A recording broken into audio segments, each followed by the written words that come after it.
Meeting on Monday actually made some approval, and it's for $1.7 billion in financing for healthcare sector reforms under the Human Capital Opportunities for Prosperity and Equity program.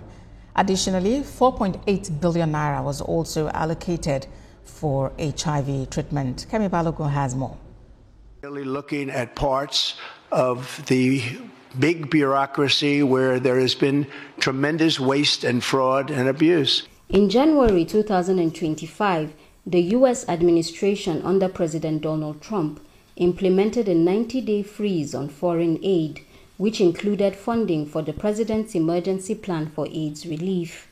This suspension raised significant concerns about the continuity of HIV/AIDS programs in Nigeria, a country that has benefited extensively from PEPFAR's support since 2003. In response to this potential funding gap, the Nigerian government is now taking proactive measures to sustain HIV treatment and preventive interventions. The Federal Executive Council meeting approved 4.8 billion naira for the procurement of 150,000 HIV treatment packs over the next 4 months. That is an important statement that the federal government is making to ensure that those who are already HIV infected, even though we have partners that are supporting the treatment, but federal government is already putting its resources to contribute.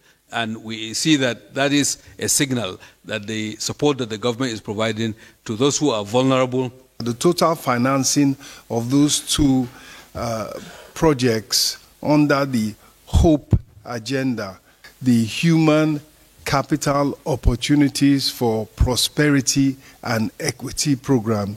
Coordinating Minister of Health and Social Welfare also emphasized that the initiative projects the government's commitment to providing life-saving treatment and reducing healthcare costs for vulnerable populations. The President is looking towards transforming the sector that is nationally owned, using national systems and using domestic financing as well as other sources of financing to ensure that those who are on treatment do not lose the treatment that they are already on.